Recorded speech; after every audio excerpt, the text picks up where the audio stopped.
پێم وابێ ناوی ئەم گوڵە بووکی بەهار گوڵاڵە سوورە ئەمە با بڵێن گوڵی ژنان ئەبێ ناوەکەی بەرگوێتان کەوتبێت چونکە لە لای خۆشمان هەیە ئێستا وەرزێتی هەندێک لە ڕووبەرەکان بەم گوڵە جوانە سوورە نەخشاوە ڕەنگێکی یەکجار جوانی هەیە دیمەنێکی یەکجار جوان دروستەکە کەسانێکش کە پێما بە پێیان خۆشە وێنە بگرن لانێ لەو شوێنانەیە وێنەیەکیان هەر نەبێت چرکاندویانە جا ئێمە لە تەوری ئەم بەشەمان قساکەین لەسەر ئەم گوڵە لەسەر ئەوەی کە ئەم گوڵە تا چەند لەگەڵ کوردستانی خۆمان توانیویەتی خۆی سازگار بکات لەسەر ئەم بابەتە ئەدوێن کە جۆرە جیاوازەکانی گوڵی گوڵاڵە سوورە یان ئەوەی کە پێ ئوترێت تولی کامانەیە و لەسەر ئەمە قساکەین کە لە ڕووە تەندروستیەکەیشەوە تا چەند توانراوە سوود لە ئەم گوڵە وەربگیرێت بۆ چارەسەری کۆمەڵک لە کێشە تەندروستەکان لەسەر ئەم بابەتا دوێن بە میواندارەتی زۆر بەڕێز پرۆفیسۆر یاریدەدەر دکتۆر زەینەب سەباح کە بەڕێزیان پرۆفیسۆر یاریدەدەرن لە ڕووەکە پزیشکیەکان دکتۆر زەینەب سڵاوە زۆر بەخێر هەر سەرەتا با بە جۆرەکانی گوڵاڵە سوورەوە دەست پێ بکەین با بزانین چەند جۆری هەیە چەند جۆری لە لای خۆمان هەیە ئەم گوڵاڵە سوور بە کوردی ئەڵێ گوڵاڵە سوور بە عەرەبی ئەڵێ خشخاش یان شقائق النعمان ناوی علمیەکە بابڤر طبعا تقريبا 70 تا 100 نوعی جۆر هەیە لە هەموو عالەمە لە کوردستانی عێراق تقريبا 15 جۆر دراسی کراوە تقريبا ساڵی 2013 15 نوعی هەیە لە ساڵ 8 لە ئەم ئەنواع لە ڕاوەندوز لە ڕاوەندوز زیاتر ئەنواع زۆر زۆرە طبعا خۆی ئەڵێ گوڵاڵە سوور بەس ڕەنگەکانی زۆری هەیە سپی سوور پرتەقالی زرد پامایی ڕەنگەکانی زۆر هەر بەس لانێ خەڵک سوورەکەی بنەسن ئەوەی سروشتیەکە سوورە بەس هەیە ئەگەر تو ئەچی بۆ دەشت و شوێنی لە کوردستان هەیە بەس زیاتر ئەو گوڵاڵە سوورە ینی ئەو ڕەنگی سوورە جۆرێکیشی هەیە گوڵەکانی لە ساقەتەکە بەرەو خوارەوە شڵ بۆ تۆ ئەمە جۆرێکی جیاوازە تۆزک چونکە 100 نوعی هەیە لە صفاتی تۆزک جیاوازە لە شکلی نەبات لە بەرزیەکەی لە حەجمی ئەو تۆوەکانی ئەو کەپسولە بەڕەکانی زیاتر شکلی گەڵا تۆزک پانترە ڕەنگەکانی تۆختێرە تقريبا 100 نوعی هەیە لە هەموو عالم لە کوردستان طبعا بە شێوەی سروشتی کەس زراعە نایکە وەکو معلوماتی ئێمە بەس العالم زراعەتێکین تقريبا لە ئیران و ئەفغانستان باکستان هند کۆلۆمبیا مەکسیک ئەوانە هەیەیانە باشە گوڵی گوڵاڵە سوورە بەس بە تەنها لەم وەرزەیە هەیە بۆ منەوەکو تۆ باسی لێوەکی لە وڵاتانی تر خۆیان زراعەیەکەم بۆ نەتوانن بیچێنن لە چه وەرزێکا گونجاوە کە تۆ ئەم گوڵە بچێنی ئەگەر بۆ منە سروشتی نەبێ خۆڕەسەک نەبێت ئەگەر بە شەوەی زراعە ئەبێت تو مانگی نۆ دەست پێکە بە زراعەتەوەکان خۆی کفار بە تۆ بە سیت و مانگی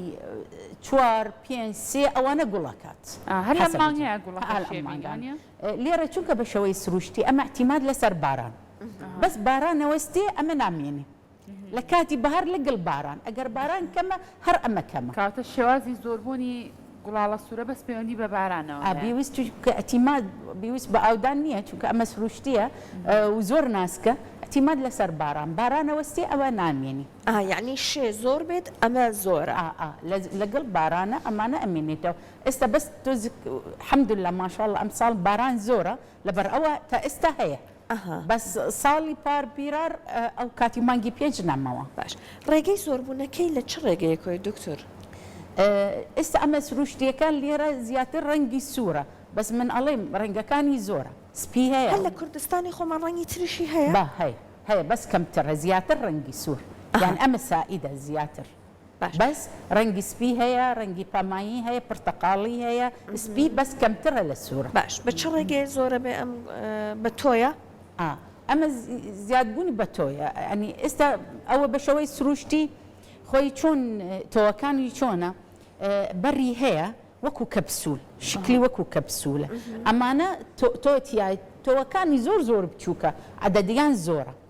کاتی مەوسم تەواو بێ ئەمە وشکە بێتەوە ئەتەقێ تەوەکان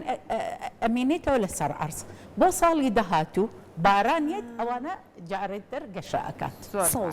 سەوزە بێتەوە دوای مانگی یعنی لە بەهار مانگی 4 و 3 و 4 و 5 ئەوە گوڵەکات بەڵام جۆری تریشی هەیە لانە کە ئەڵێن پیازە وایە دکتۆر لە خۆی پیاز نییە ئەوە ئیکتار لەسەر تۆ پیاز نییە بەس چی جۆرە خۆڕستکەکەنە ئەوەی کە خۆی سەوزە بێت ئەوەی کە بەخێوی ئەکەن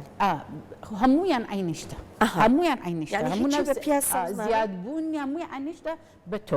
بە تۆەکان زیاد بوون يعني پیازی نییە لە ژێر عەرز و ئەمانە نییە نه لەسەر تۆوەکان یەکسارێکە بەس من ئەڵێم جۆرەکان جیاوازە شکلی جیاوازە طبیعەتی نمو جیاوازە پێکهاتن مرکبات و ئەوە لە ناوە جیاوازە تەرکیزەکەی جیاوازە ئەمەیە بەس ئەمە چی ئەکات طبعا ئەوەی ثەمەرەیە فروتە ئەڵێم بەر بە کوردی بەرەکەی سیدتیایە شکلی بەر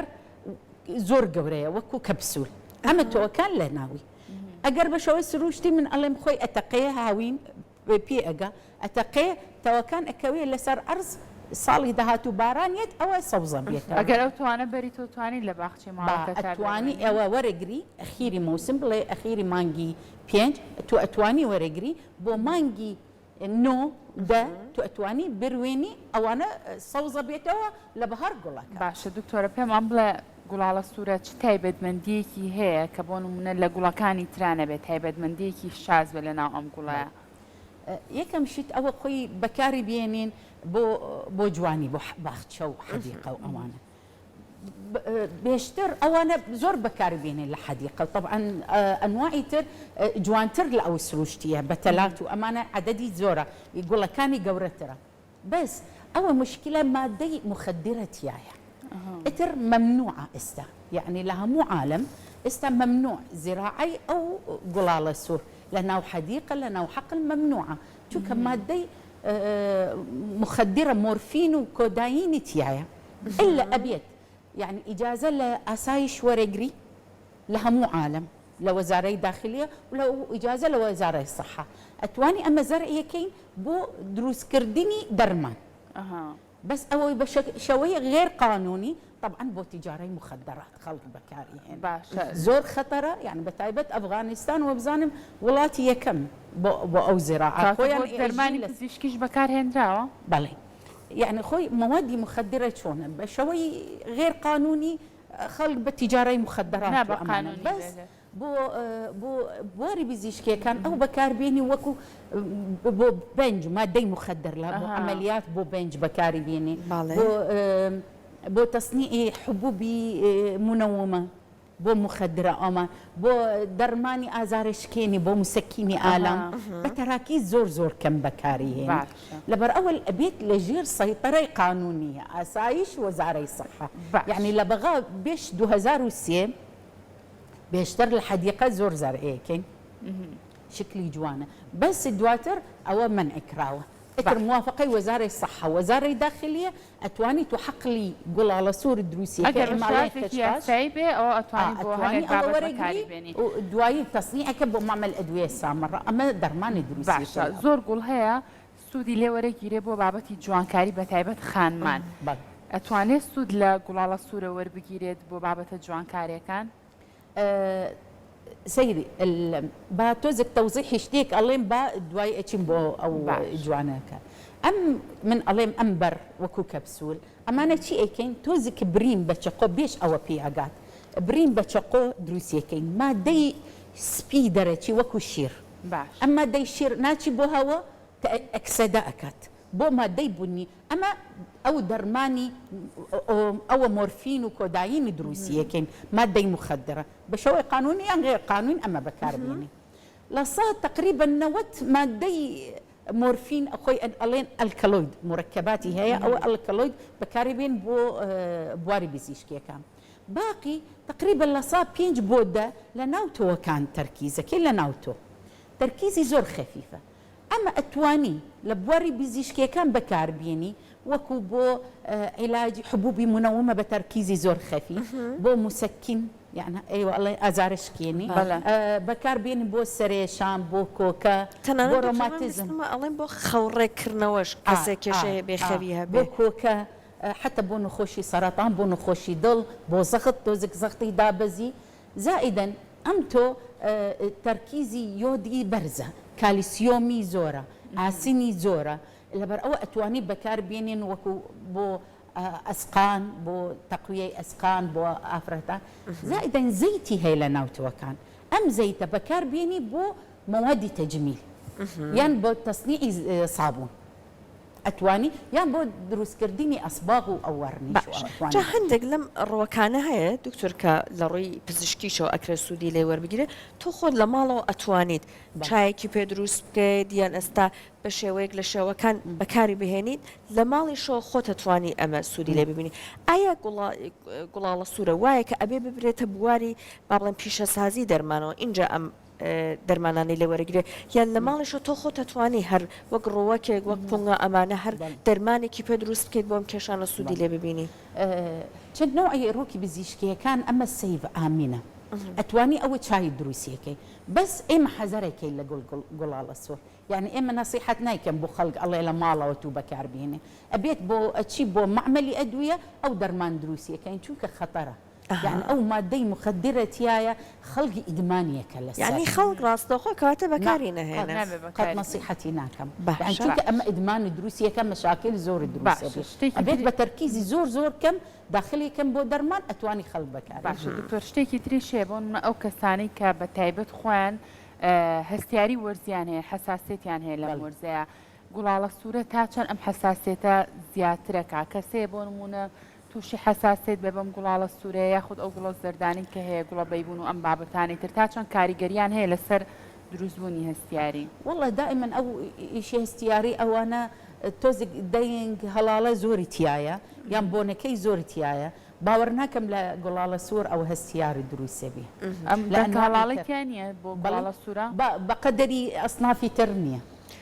ڕێژەیەکی کەمی بابا هەیە بس بقدر أصناف ترنية أنواع نباتية دكتور مش تاكم بيستو ألين بو من دال بو نمونا لانه توشي تسممي بكا أما راستا من ألين أما دي الكالويد تيايا أو مادة مورفين أو مادة أما دي الكالويد يعني خطرترين لها مو مركباتي باش أما بدست بركوتنيشي يعني تنيا ببكارهنان وخواردنك لانه كيش دروس بكا يعني ما بس منالا حتى بو قوربا كسناشي بولاي حتى يعني نابي بيجري بدستوا لا قيناك بس بانا إخوة بخواردن بخواردن قيناك بدستي وبوجواني بورسم قرتن بس بخواردن قط باكس ناشي بولا ما دخل باشا هیچ ماده شتێکی پێوە نیە گەر بەدەستیەوە بگری دوای ئەوە لە بیرە چێ دەستە پشوی شتێک بخۆی دوای ئەوە کاریگەری هەبێ لە سەر تەندروستی و تو ئەتوانی يعني حەزەرێکی تعامل لەگەڵیە ئەگەر بەقەدەکەی هیچ مشکلە نییە لە ئەو قەتەلی سوور مشکلە نییە بس مشکلە لە ئەم کەپسولە يك برين دروسة بيه أما دي شيري درجي بودروا يكسر أما دي شيري أما ما دي مخدرة أجر منال بدمية يعني أو أي شيء مشكلة دروسة بيه ما دي مخدرة سامة بتعبت بو منال كاتوا باشتر منال نجري بدست بانا يجري بدست باشتر أما لهندق لو وڵاتان بۆ نمونە لە هۆڵندا ئەبینین پارکی گەورە هەیە یەکسەر پڕێتی لەم تولیپیان ئەم گوڵاڵە سوورانە ئەلبەتە جۆرەکەی تری ئەوەی کە بەخێو ئەکرێت و لە تاقیگەکانیش تەنانەت ئەمانە تۆکانی کاری لەسەرکرا تا چەند کوردستانی خۆمان لەبارە بۆ بەخێوکردن و سەوزکردنی ئەو جۆرە لە گوڵاڵە سوورە ئەکرێت بهێنرێتە ئێرە هەزانی لە هۆڵندا چی ئەیکەن بریدنگ عملية تهجين دروسيەکەین يعني أو تهجين يعني أو تزاوج لبين أنواع تهجين توزك دنج هلالي أمنوا على قرنا وعكانته التوانين أوانا سيطرة إيكين لسر تركيزي أو موادي لنا ونباته أتواني لسر شكلي أو نبات برزيكي جوانكي أوانا أتواني مانوي قولكي لا قولكي جواني قولكي لبر أو بس من الله حتى اللي هولندا احتمالي قورة أو لجيري يعني سيطرة أسايش لها مو عالمة زراعتي ممنوعة لها مو عالمة زراعتي ممنوعة طبعا خوي أنواع هي تركيزي زورة قول سور اللي رايا احتمال تركيزي كم تأستا يعني مصدر من بيني بحث كراوة مقارنة لبين يعني بس أما تشونك أم كبسولة كي بتشوكا احتمال ما دكي كم ترى لأنواعي أنواعي زور قورية لبر أو أما اعتمادي كين بو استخلاصي أم مواد مخدرة دكتورة هر بشيازێکی گشتی لەسەر گوڵاڵە سوورە ئەگەر بابەتێکی زۆر گرنگ مابێ شتێکی زۆر گرنگ مابێ لە بیرمان کرد بێ کە ئێمە قسەی لەسەرکەین ئەتوانیت تۆکو دوا کۆمنتی خۆت لێرەوە باسیکەی من أليم يعني من لاي ايوه من باسي كم أليم خزقي معمل أدوية ليرة دروسية كين همو قلالة سور وهمو أنواع تر يعني براسي كردستان يعني كنز لأو روكي بزيشكيكا همو أنواع كان ما شاء الله أتواني. مثالش قول على السورة ما شاء زور الله بس قول على السورة أنا كان همو أنواع كان ما شاء الله بهشت ليرة كنزي همو روكي بزيشكيكا بو يعني خطرترين نخوش ام روكي بزيشكي كان ليرة لكردستان اتواني علاجيه كان تركيزه كي زوره ليرة بشوي سروشتي جنجا كي زور قنجاو بو ام انواع اتواني يعني مزارع وحقول بو انتاجي او انواعي روكا بيكم بو معملي ادويه بو خلق نابيت يكسر راس خوبه بكاربين بو معمل ادويه بدرس كرديني درمان وبوادي تجميل بو خلق استفاده ليه زور سپاس ممنون بابا دبونی برای سپاس و زانیاری کانت